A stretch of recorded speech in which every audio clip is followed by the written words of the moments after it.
Okay, so this is part three. Part three, we're going to be working with our SimVivo practice suturing pad. So the first thing that you guys are going to notice is that there are various templates of incisions. For this simple interrupted, we are going to be working with the incision that has the dots. These dots are points where you would enter and exit. They work basically as markers. As you gradually practice, you can move on to the different types of incisional templates. So the first thing that you're going to need to do is you're going to take your Adson tissue forceps and your 10 blade, and you're just going to hold on to one end of the incision, and you're just going to use your 10 blade to cut open your incision.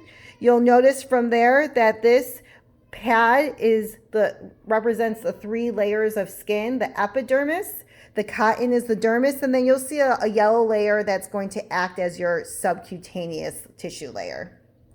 Once you have made the incision, then now you are ready to start practicing your suturing.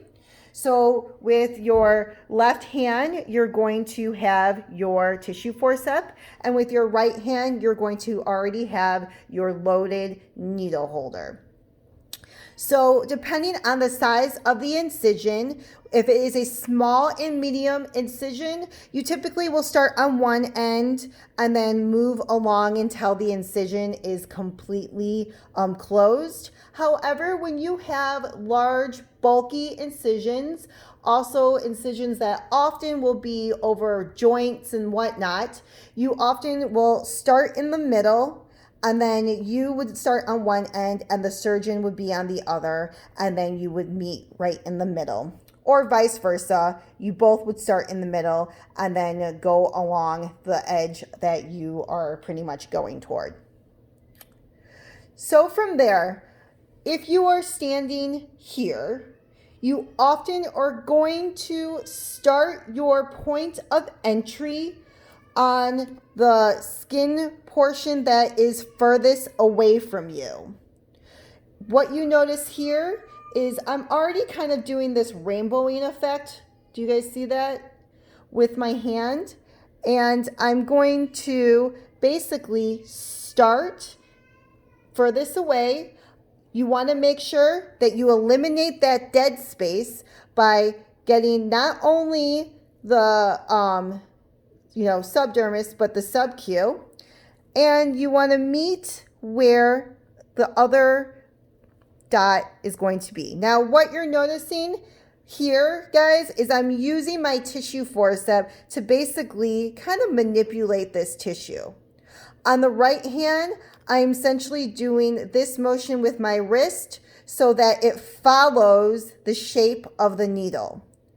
From there, you could either use your needle driver, or you could even also use your tissue forceps to kind of locate the needle. And as I pull it out, I'm rotating my wrist and hand so I keep the shape of the needle. Sometimes what you guys will notice is if any tissue, adipose, anything comes out, you simply would take your needle driver and kind of just push it back in. From there, you guys, you're going to pull the suture, leaving about 1 inch left. You want to be able to utilize as much suture as possible. Now, we typically will have one end where you have your free end and the end that has your needle. So this is like what we like to call our surgeon's knot. The surgeon's knot, you basically will loop around your instrument, like so, and the surgeon's knot is requiring that you loop around twice. The reason why we loop around twice, you guys, is so we have better friction to secure the foundation of the knot. From there, you're going to basically take that free end and you're going to pull it through. Now, what you want to avoid is having that surgical knot directly on top of the incision line. Why would we want that? Because if the surgical knot is directly on top of the incision line, as it heals, it's going to be hard for us post-operatively to remove the suture. So I often will just move the knot to one side. So I secure it and I move the knot to one side. Now this is what's really important. As you noticed, when I was doing my surgeon's knot, I was putting the knots away from me. Now I'm going to loop this, and you guys see this right here? I'm putting this toward me. There's only one loop this time because we do not have to necessarily secure it. I am also pulling that free end away from me. So here we go again. Now we're going to have this loop go toward me. Or that was away, I'm sorry. This is toward, away, toward, sorry about that, away.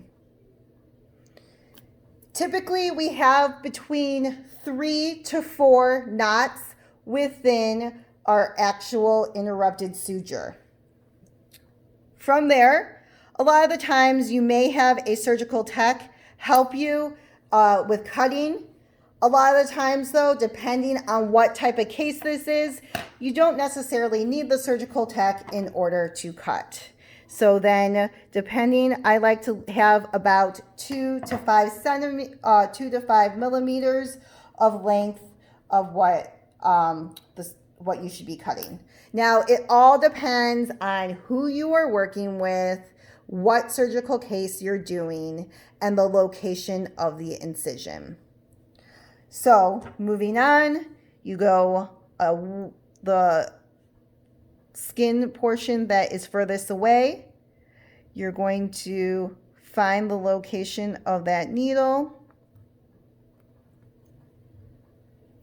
I went a little further out, which is okay because it's starting to fray a little bit on my suture pad. So I really want to make sure that this suture really sticks. I do double surgeon's knot. I pull this through, making sure that it is tight, and I move the knot to one side, okay? Again, pull this through, away, toward, cut. So please try to do that for the whole entire incision. This incision typically should take less than 5 minutes.